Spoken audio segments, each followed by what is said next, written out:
de una dimensión de ciertos acontecimientos que se van justamente ampliando con el transcurso del tiempo. De manera pues que uno puede apreciar en toda su magnitud la importancia de los hechos vividos, incluso habiendo sido protagonista de los mismos.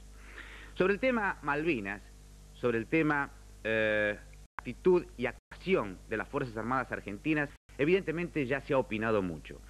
El tema ha sido suficientemente evaluado desde el punto de vista político y también desde el punto de vista militar.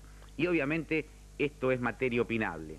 Son muchas las polémicas que se han generado en uno y en otro orden. Pero hay algunos aspectos que han generado no solamente aprobación unánime por parte de los observadores argentinos, sino que han generado consenso unánime por parte de observadores extranjeros, por parte del propio enemigo. El motivo de este programa tiene como objetivo nada más y nada menos que recordar y mantener presente en forma permanente lo que fue la actitud, la conducta y los resultados de la Fuerza Aérea Argentina en la gesta de Malvinas, que todavía no está resuelta. Por eso es que se recuerda y se recordará con el correr de los días y de los años el 1 de mayo como el día del bautismo de fuego de la Fuerza Aérea Argentina. Por eso es que no cabe ni vale la pena analizar ahora aspectos políticos, militares, simplemente los profesionales. Por tal motivo le presentamos a usted lo que nosotros consideramos es uno de los principales homenajes que podemos rendirle a aquellos que brindaron nada más y nada menos que su vida. Bautismo de fuego.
La Fuerza Aérea Argentina entró en combate el 1 de mayo de 1982 durante el conflicto que se generó entre Inglaterra y nuestro país por la soberanía de las Islas Malvinas e islas del Atlántico Sur.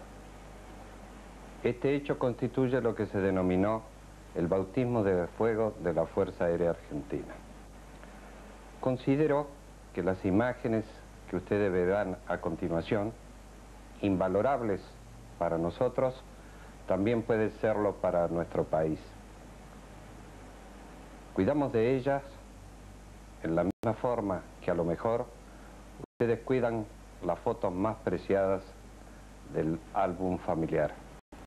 Ellas nos hacen sentir mejor, nos hacen sentir orgullo, nos despiertan todos esos sentimientos que genera el deber cumplido.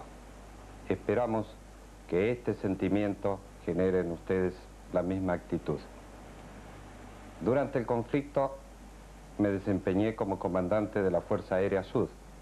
El brigadier Juliá, como jefe de operaciones de la misma, será quien a continuación les relatará algunos de los hechos más significativos de la gesta.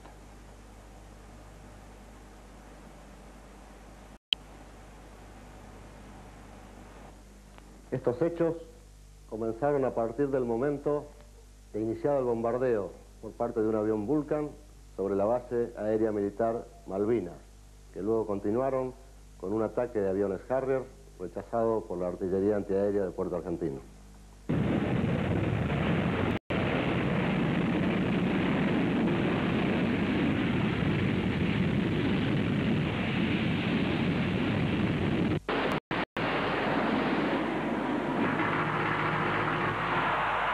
A partir del día 2 de abril, nuestra base se constituyó en un objetivo de prioridad 1 para los ingleses.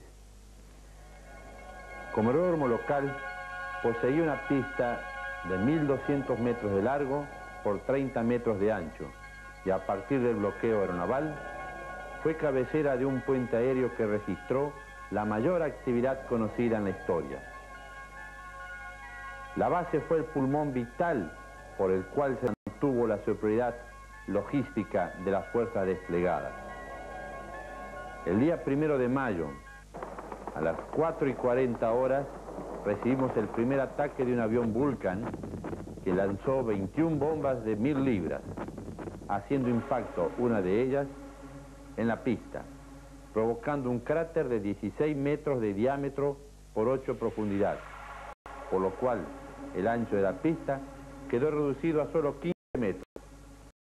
En un ataque de aviones Harrier, nuestra artillería derribó a 2 de ellos, escapando otros con averías.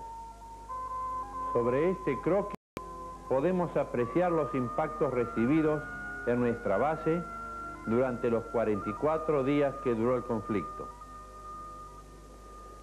Durante los 4 ataques de aviones Vulcan, que arrojaron 56 bombas de 1.000 libras y misiles aire-tierra, perdieron sus vidas el primer teniente Castagnari y los soldados Bordón y García, como así también, en uno de los posteriores ataques de aviones Harrier, cayó para siempre el cabo de la Fuerza Aérea, Varas. Al iniciarse el conflicto, se tenía un óptimo adiestramiento para realizar operaciones aéreas. Lo que ocurrió es que se carecía de la experiencia y el armamento adecuado para un enfrentamiento contra modernas unidades navales de superficie. Se utilizó el tiempo previo a la llegada de la Task Force en prácticas permanentes de ataque contra cascos de buques semihundidos. Ello produjo inconvenientes en las primeras acciones, que se fueron superando en el tiempo, pero la carencia del elemento adecuado nunca pudo totalmente ser superado, y de ahí la falta o el alto porcentaje de bombas que no explotó o no tuvo el efecto deseado. Muchas de esas falencias pudieron ser disminuidas en cuanto a sus efectos. El daño que se infligió al enemigo fue mucho mayor aún de lo que esperábamos en el Estado Mayor. Pronto tuvimos noticias de los primeros derribos de nuestros aviones. Así, el Canberra del teniente de Ibáñez y el primer teniente González, derribados muy cerca de la flota. El primer teniente Ardiles falleció al ser atacado por aviones Harrier. 2 de nuestros Mirage 3E se trabaron en combate con igual cantidad de She Harriers, siendo derribados el primer teniente Perona y falleciendo el capitán García Cuerva al intentar aterrizar en Puerto Argentino durante una alerta roja y ser alcanzado por la propia artillería. Colocaron parte de la flota con el portaaviones Hermes a unos 50 kilómetros al norte de las islas y el resto con el Invencible a unos 60 kilómetros al este, para lograr que los She Harriers tuvieran mayor autonomía. 3 fragatas que se instalaron frente a Puerto Argentino intimaron rendición y ante la negativa iniciaron cañoneo naval. Fueron las fragatas Harrow, Lord Morgan y otra clase 42 gemela del Sheffield. Ellas fueron atacadas a su vez por 3 aviones Mirage 5 Dagger, siendo alcanzadas 2 de ellas, que se alejaron muy averiadas y de lejos se observó una explosión en la noche hacia el rumbo en que se iban navegando. En la batalla del 1 de mayo se previeron, por parte de la Fuerza Aérea Sur, 60 misiones, llegando al blanco 35 de ellas, que hacen el 58% de efectividad. Días después, durante un vuelo de reconocimiento de un Pucará, falleció el alférez Balco. El 9 de mayo, en un día de mala meteorología, cayeron al estrellarse sus aviones A4 Charlie los tenientes Casco y Faría en las Islas Salvajes al oeste de la Malvinas. El día 12 de mayo, la fragata Bryan y el destructor Glasgow iniciaron un cañoneo sobre la pista de Puerto Argentino desde Bahía Enriqueta. Allí fueron atacados por 2 escuadrillas de aviones A4 Bravo. La Bryan sufrió daños leves y la Glasgow de consideración. De los 8 aviones, solo volvieron 4. Allí quedaron cumpliendo el juramento dado muchos años antes, siendo cadetes, de seguir constantemente la bandera y defenderla hasta perder la vida, los primeros tenientes Gavassi y Bustos, y los tenientes Nívoli e Ibarlucea. La batalla de San Carlos se produce a partir de la noche del 20 de mayo. Los ingleses iniciaron el desembarco previendo condiciones meteorológicas adversas para la aviación argentina. El 21 de mayo salió el sol y con él llegaron los aviones de la Fuerza Aérea Argentina.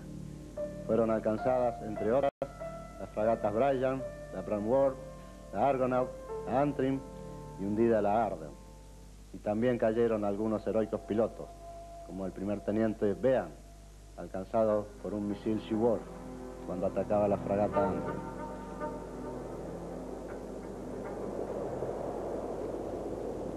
Con el alférez Carmona atacamos un buque de desembarco inglés que se encontraba algo al norte de un buque nuestro que estaba en Bahía Rey y que había sido atacado anteriormente por los ingleses y despedía humo.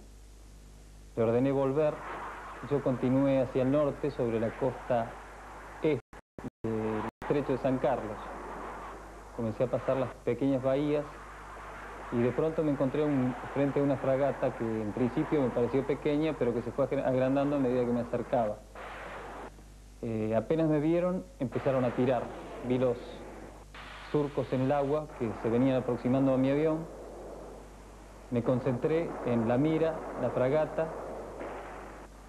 Cuando mi mira entró en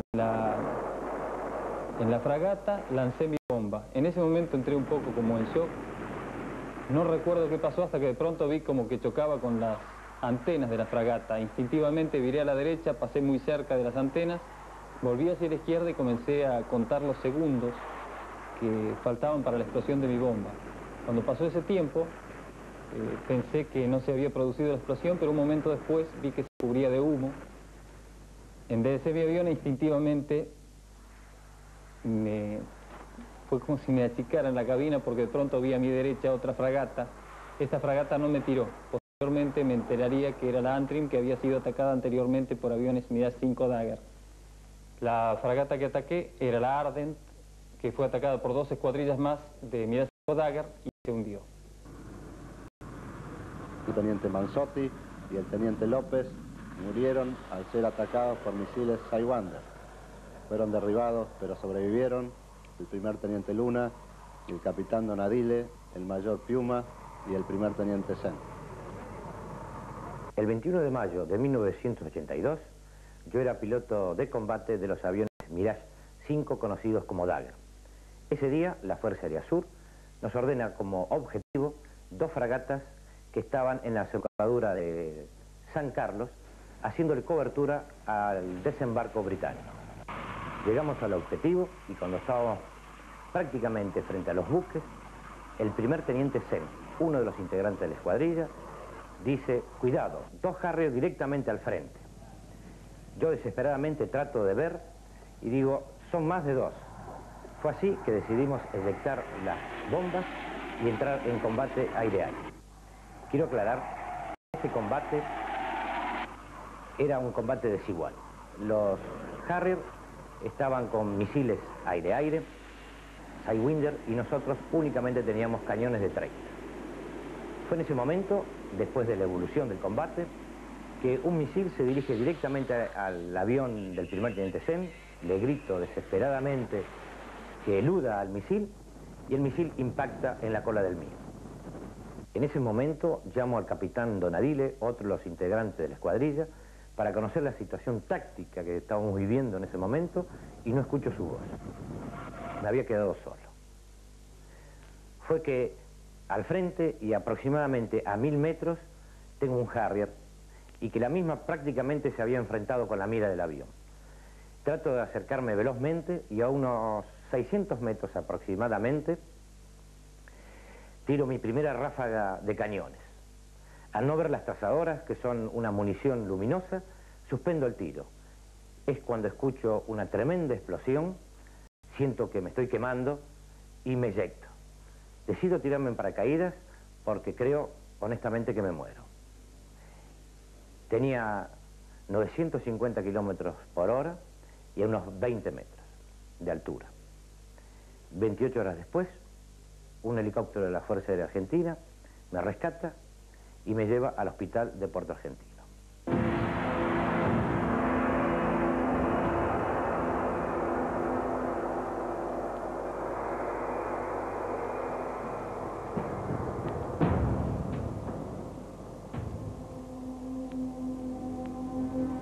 El 23 de mayo, hundido la fragata Antílope por aviones A4 Bravo, alcanzada por 2 bombas, una lanzada por el alférez Gómez y la otra por el primer teniente Luciano Guadagnini.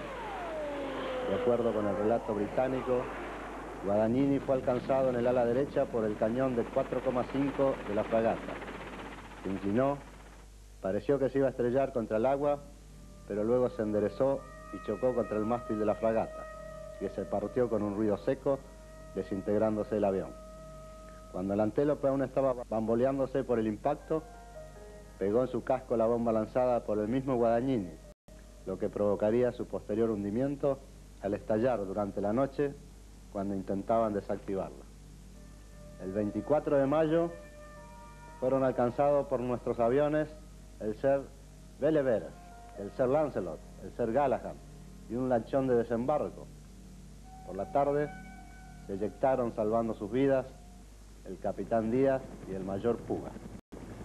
Ese día, en misión de combate, fallecieron los tenientes Bono, Castillo y Volpone. En uno de esos ataques participó como jefe de escuadrilla el vicecomodoro Mariel, uno de los más antiguos que cumplió esa misión. Salí de Río Gallegos con el primer teniente Sánchez y el teniente Roca como numerales, junto con otra escuadrilla con la misión de atacar objetivos navales en Bahía San Carlos. En la aproximación a Malvinas, el jefe de la primera escuadrilla regresó al continente por fallas y de esa forma 5 aviones continuamos nuestra misión. Atacamos 3 aviones, un buque de transporte grande y los otros 2, uno más pequeño. En la corrida final vi al teniente Roca lanzar su bomba, que estimé un poco corta. Esperé una fracción de segundo más, lancé la mía y salté la cubierta del buque. En ella vi la plataforma de helicópteros y luego me encontré con la inmensidad del agua. Viré violentamente a la izquierda, cerrando el viraje todo lo posible, y en ese instante 2 misiles cruzaron por delante mío. El regreso al continente se produjo en forma individual, como habíamos planificado, y en total silencio de radio. Próximo a nuestra base, cuando pasé a la frecuencia del radar de Río Gallegos, recién pude comprobar que los 5 aviones volvíamos sin novedad. Allí me invadió una gran alegría. Una por saber que volvíamos todos indemnes y otra por haber comprobado que los años de adiestramiento no habían sido en vano.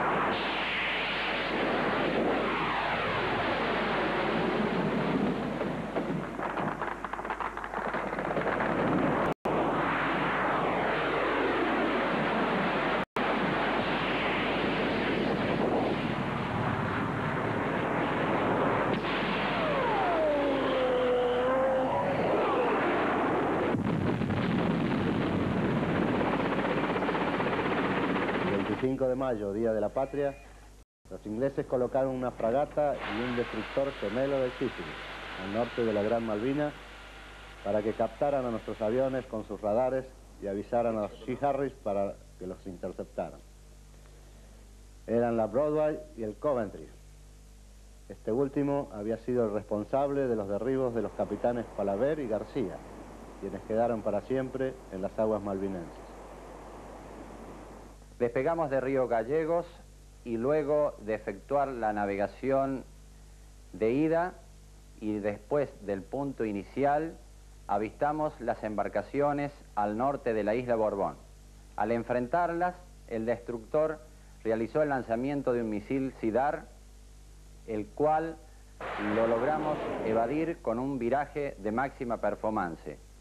Posteriormente volvimos a tomar el rumbo final de ataque y descargamos las bombas sobre las embarcaciones. Luego del procedimiento efectuamos la navegación de regreso a la base de recuperación, en la cual, por información del personal que nos recibía, nos confirmaban que el destructor Coventry había sido hundido en 20 minutos aproximadamente.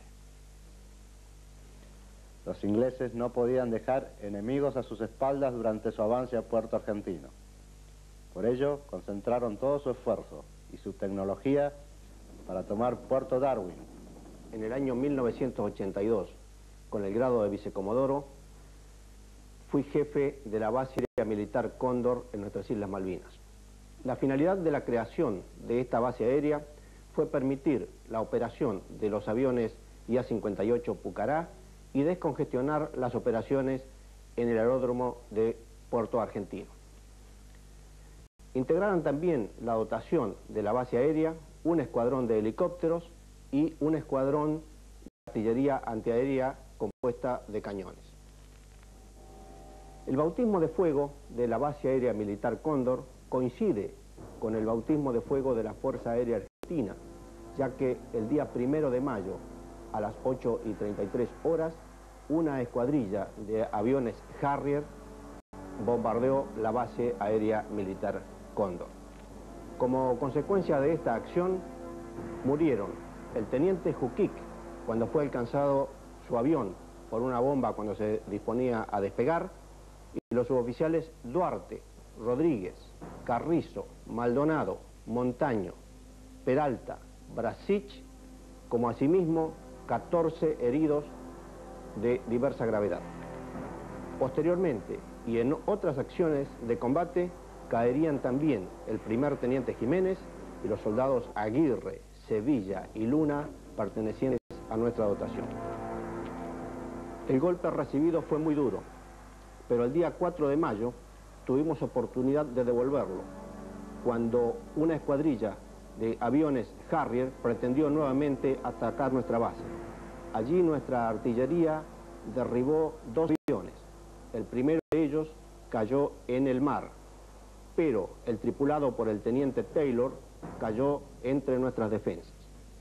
Al día siguiente sepultamos al piloto inglés muy cerca de nuestros muertos y rindiéndole los mismos honores, porque consideramos que este conflicto no está originado en el odio entre nuestros pueblos, sino que es el resultado de la obcecación de Gran Bretaña de pretender mantener una situación de colonialismo en nuestras Islas Malvinas, de contramano con las leyes internacionales y la historia misma.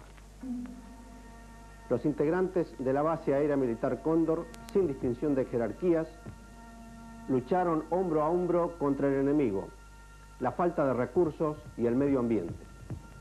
En el aire, los pilotos de los aviones y de los helicópteros cumplieron las más variadas y peligrosas misiones.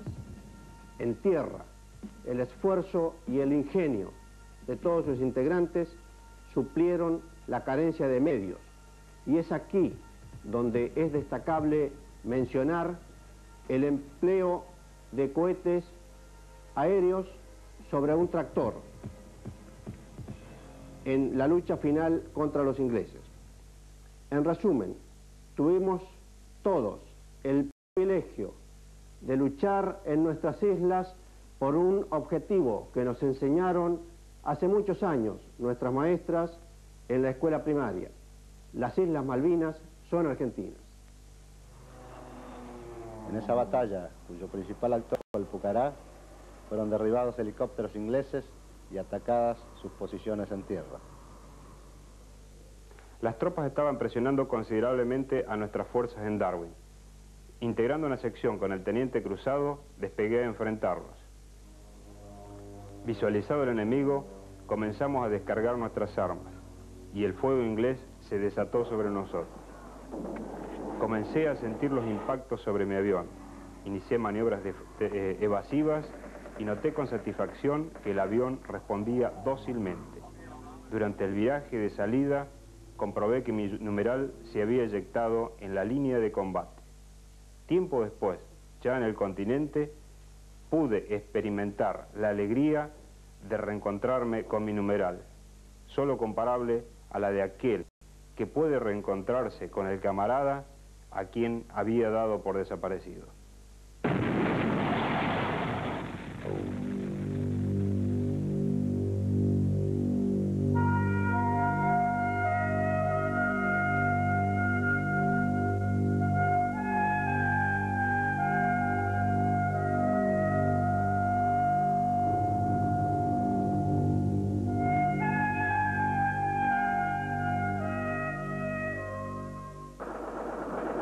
Durante la noche, los Canberras intensificaron su bombardeo, golpeando a los ingleses de tal forma que los llegaron a preocupar seriamente.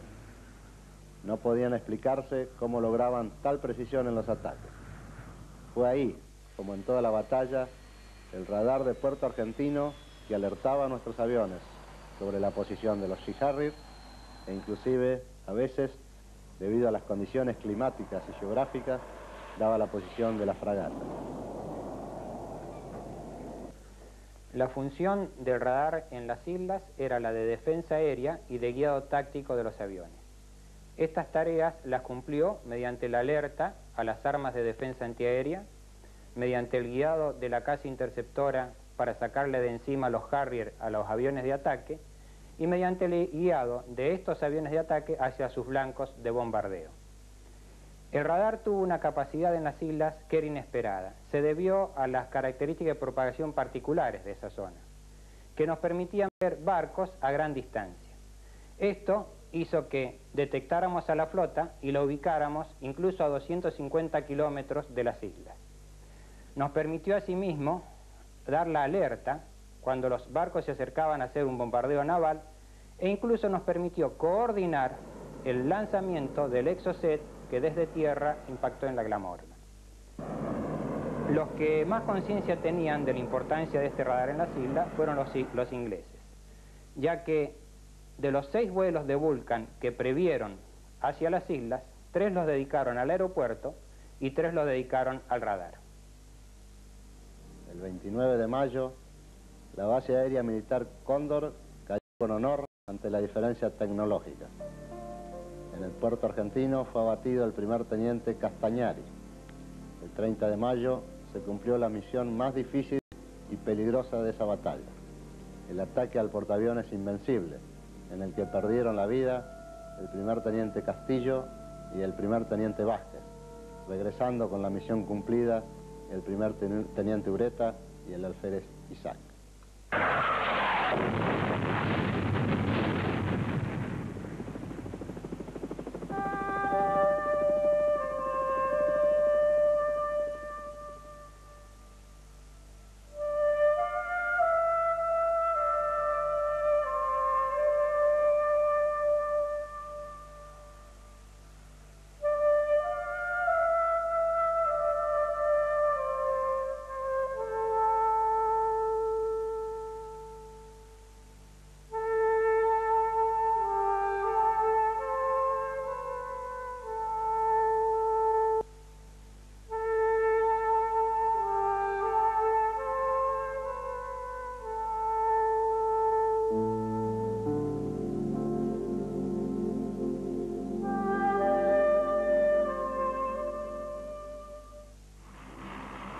El 1 de junio cayó abatido un Hércules C-130 por un avión enemigo.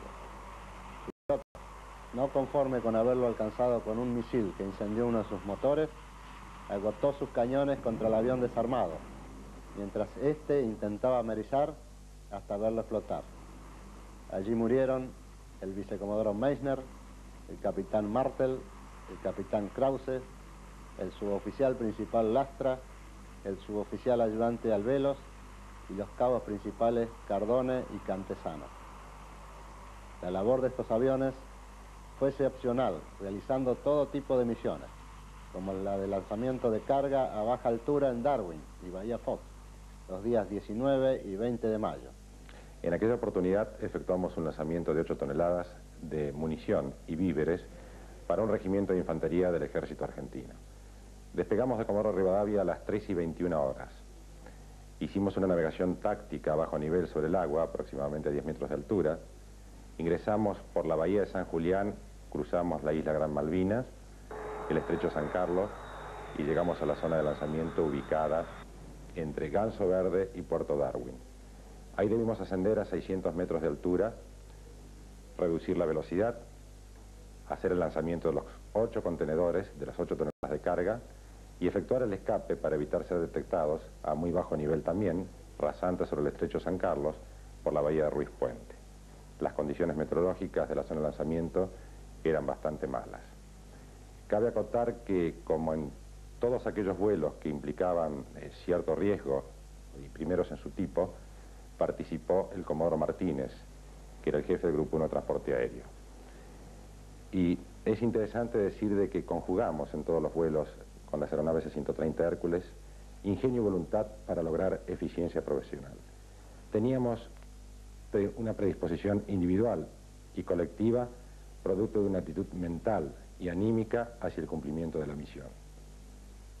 El 7 de junio fue abatido un Learjet del escuadrón Fénix con un misil Shidar, lanzado desde el destructor Exeter.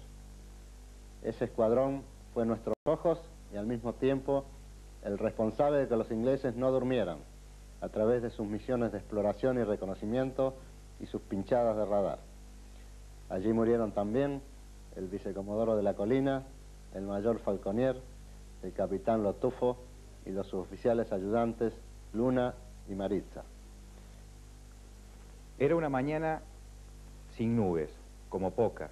2 aviones Learjet formábamos una sección que comandaba el vicecomodoro de la Colina. Desde nuestra altura, 41.000 pies, unos 12.000 metros, divisábamos las islas en toda su extensión. Ya estábamos en contacto con el radar de Malvinas. De pronto, 2 misiles salen de las islas, probablemente de un navío inglés próximo a ellas, pues sabíamos que en el territorio no había lanzadores que tuvieran tanto alcance como para poder impactarnos. Cuando comenzamos el viraje para regresar al continente, ante nuestros ojos vemos que un misil impacta en el otro avión, el cual estalla inmediatamente. Damos máxima potencia para tratar de alcanzar mayor altura y de esa forma evitar el otro misil, lo que logramos con suerte, para posteriormente regresar al continente con la tristeza que ocasiona haber visto la caída de 5 héroes. Fue, que lo denominaron el día 8 de junio, el día más negro de la flota. En un prolongado ataque que duró todo el día, aviones Mirage 5 Dagger, A4 Charlie y A4 Bravo hundieron al buque transporte de tropas del Galahad, incendiaron y destruyeron al Sir Tristan, alcanzaron con 4 bombas a la Plymouth y averiaron la Garmund y hundieron el Foster, además de atacar la cabecera de Plymouth.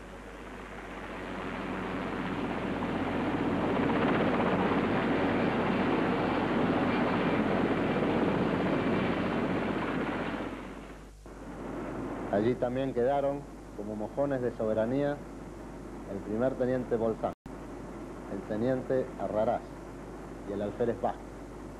En esos días se desarrolló la batalla de Puerto Argentino, en la cual los principales actores por parte de la Fuerza Aérea fueron los Canberra, por sus ataques nocturnos, los cazas bombarderos de día y en todo momento la artillería antiaérea, que cumplió una labor encomiable y valerosa. Para mí todo empezó en Comodoro Rivadavia, a órdenes del entonces mayor Martín Salgado. preparamos el material de artillería antiaérea, adiestramos al personal e incluso a la banda de música para defensa antiaérea de la 9ª Brigada Aérea. Nos embarcamos hacia las Islas Malvinas y ya en la base aérea militar Cóndor entramos en acción, logrando 5 derribos comprobados. La efectividad de la artillería antiaérea quedó demostrada porque los ingleses no lograron destruir los blancos pretendidos. Fue ejemplar en su accionar conjunto, constituyendo tal vez lo único que logró total efectividad en ese aspecto. Su resistencia enconada ganó el respeto de sus camaradas y del mismo enemigo, principalmente de los pilotos de Sea Harrier. Nuestra misión específica era la defensa antiaérea de las 2 bases aéreas allí implementadas.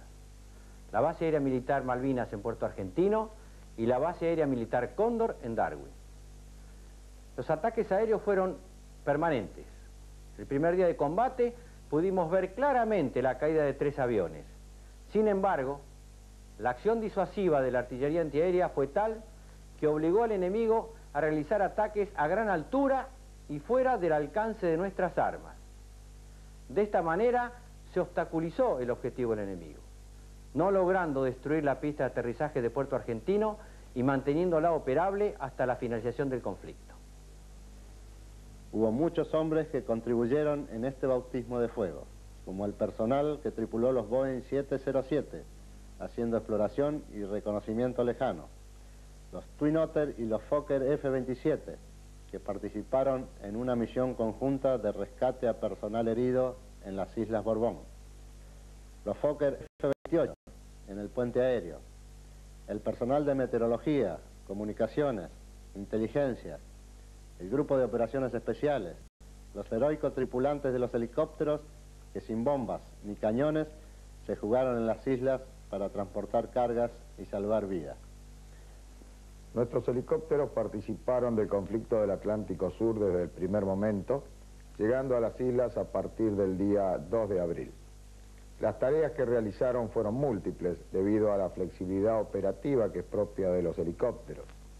Pero como un resumen del trabajo que realizaron, se puede decir que volaron 520 horas en las islas, transportaron 2.000 hombres y 500 toneladas de carga. Cargas tales como piezas de artillería antiaérea, municiones, cañones, víveres. Transportaron un regimiento completo entre las proximidades de Puerto Argentino y Puerto Darwin bajo la constante amenaza de las patrullas aéreas inglesas. Este fue el regimiento de infantería número 12. Efectuaron vuelos de reconocimiento sobre el mar en procura de localizar unidades navales enemigas. Rescataron 10 náufragos y 8 pilotos eyectados. También participaron de la batalla de Darwin, llevando refuerzos hasta último momento. Y 48 horas después, cuando ya las defensas se habían cedido, pudieron rescatar a una patrulla de la base aérea Cóndor que estaba compuesta por un alférez y 2 soldados, quienes ocultos en un pozo y cubiertos por la nieve, se negaban a ser prisioneros de los ingleses. La satisfacción de las tripulaciones de helicópteros es haber cumplido el 100% de las tareas que le fueron ordenadas. No ha perdido ninguna aeronave en combate y por la gracia de Dios haber regresado sin bajas al continente. También tuvimos el inapreciable apoyo de aquellos hombres que mantenían la operatividad del avión y su armamento. Ingenieros, mecánicos, brindaron todos sus conocimientos y profesionalismo para hacer posible las misiones. Durante el conflicto me desempeñé como jefe de mantenimiento del sistema de armas Mirage Dagger M5. Al ordenarse las misiones de ataque, el equipo de técnicos se movilizaba febrilmente para realizar las últimas tareas de mantenimiento, carga de armas, tales como bombas y cañones, para luego asistir a los pilotos que iniciaban su vuelo hacia los destinos fijados. Toda esta operación transcurría rápidamente como consecuencia de la capacidad del personal entrenado durante el tiempo de paz y del intenso trabajo realizado sin horarios y bajo condiciones meteorológicas adversas propias de la zona. Lanzada la misión, se iniciaba un tiempo de espera durante la cual se hacían comentarios sobre las fallas solucionadas milagrosamente, justamente en el momento que se iniciaba el vuelo. Esa solución de falla no era milagrosa ni mucho menos, sino que correspondía a la capacidad que había adquirido este personal y su puesta en ejecución en un momento crítico. La espera tensa y larga se adueñaba de todos nosotros hasta que avistábamos los aviones y corríamos a recibir al camarada que regresaba. En algunas circunstancias la tristeza nos invadía porque había ocurrido la pérdida de algunos de ellos que quedaron jalonando el camino del honor. No quiero dejar pasar el reconocimiento al personal militar de mecánicos, armeros y técnicos en general que dejaron su vida también en las islas junto a los aviones que recibieron las bombas enemigas.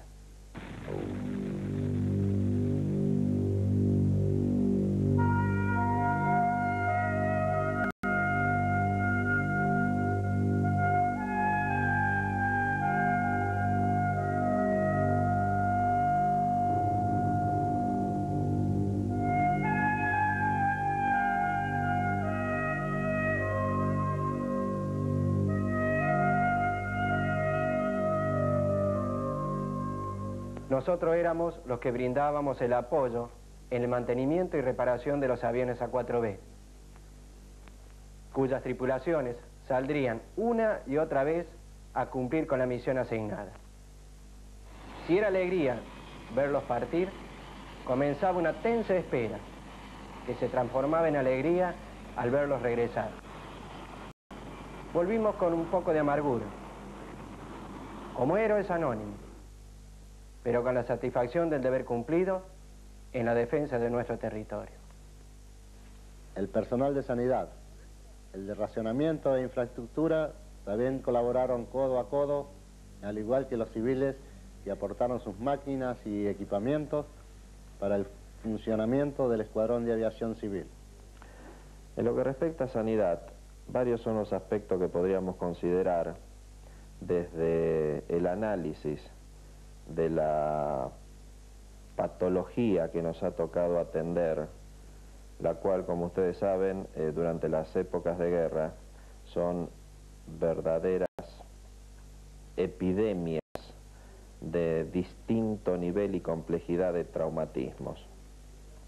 Pero principalmente quiero ponerles de manifiesto que en el Hospital Interfuerzas de Puerto Argentino trabajamos los especialistas de Fuerza Aérea juntamente con especialistas de Ejército y de Marina.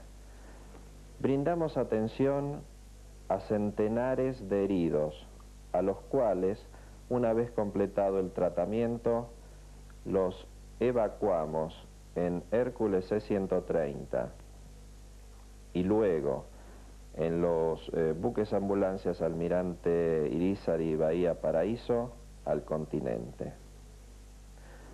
Quiero ponerles también de manifiesto que además de atender a personal de nuestras Fuerzas Armadas, también se han atendido a soldados británicos y es notorio el hecho de que se le brindó todo el apoyo sanitario al piloto inglés Geoffrey Glovers, el cual luego también fue evacuado en un C-130. Trabajar en condiciones edilicias en un ambiente hospitalario en el continente es muy distinto a trabajar constantemente bajo el ataque inglés y especialmente durante las últimas 72 horas, prácticamente la atención que se les brindó a todos nuestros soldados fue sin descanso. La red de observadores del aire, que día y noche dieron sus mejores esfuerzos, y el pueblo argentino que, respondiendo a un imperativo histórico de defender la soberanía, nos acompañó sin claudicaciones durante todo el tiempo que duró la batalla. Las comunicaciones tuvieron un papel preponderante. Hombres como el señor Adolfo Lorea son dignos de mencionar. En el conflicto de las Islas Malvinas, fui comisionado por Pacheco Radio como operador radiotelegrafista para cumplir las funciones de enlazar las Islas Malvinas con el continente. A las Islas Malvinas viajamos un equipo por parte de la empresa de 3 personas, 2 operadores radiotelegrafistas y un técnico. El aporte en sus primeros momentos fueron hacia la Fuerza Aérea, que luego a través del tiempo se fueron implementando, tratando de poner más servicios en el aire, como ser telefonía, radioteletipo y radiofoto. Los sistemas de emisiones eran constantemente controlados por los técnicos, quienes en reiteradas veces se arriesgaban yendo a la planta transmisora bajo el intenso bombardeo de las fragatas inglesas. Terminada nuestra labor en Puerto Argentino, después de casi 55 días de intensas comunicaciones hacia el continente, se nos da como terminada nuestra labor y se nos da la autorización de partir hacia el continente. El día 13 de junio por la noche, víspera del final de las operaciones, un misil derribó uno de los Canberras que estaban bombardeando Monte Kent, falleciendo su navegador, Mayor Casado, y salvando su vida el Mayor Pastrán. Llegamos a un punto estimado de unas 50 millas al sur de Puerto Argentino para poner rumbo norte y aproximarnos al lugar del ataque. Este consistía en el lanzamiento de bombas de 1000 libras sobre un objetivo establecido en las inmediaciones del Monte Kent, sobre las tropas inglesas que avanzaban sin pausa sobre Puerto Argentino. Era una misión de apoyo a las fuerzas terrestres argentinas. Llegamos al objetivo aproximadamente a las 22:55 minutos. Lanzamos nuestras bombas, mi avión y mi numeral, y pudimos observar el resplandor de los fogonazos que varios kilómetros más abajo producían nuestras bombas. Iniciamos el escape con un rumbo sur, aproximadamente hacia el mismo lugar que habíamos ingresado. En un momento determinado, un misil que no pude observar impactó directamente en la panza de mi avión. Me estaban derribando luego de haber lanzado nuestras bombas. Seguimos cayendo con nuestro avión hasta aproximadamente una altura de unos 2000 metros. En la comunicación con mi navegador, el entonces capitán Fernando Casado, habíamos establecido las normas para poder eyectarnos y hacer abandono del avión. Su asiento eyectable estaba fuera de servicio. Me manifiesta que no podía eyectarse. Unas decenas de metros más abajo, cuando le informo que yo necesito eyectarme por cuanto el avión había entrado en tirabuzón y era totalmente incontrolable, ya no me contesta. Hice abandono del avión cayendo a las 11 de la noche en pleno océano Atlántico y fui recuperado o capturado por un helicóptero inglés que en horas de la noche del día siguiente, cuando ya había finalizado el combate, pasó cerca de donde yo me encontraba. A partir de ese momento y durante 30 días permanecí prisionero en las Malvinas. Cuando regresé a Puerto Madryn había concluido definitivamente la última misión de la Fuerza Aérea.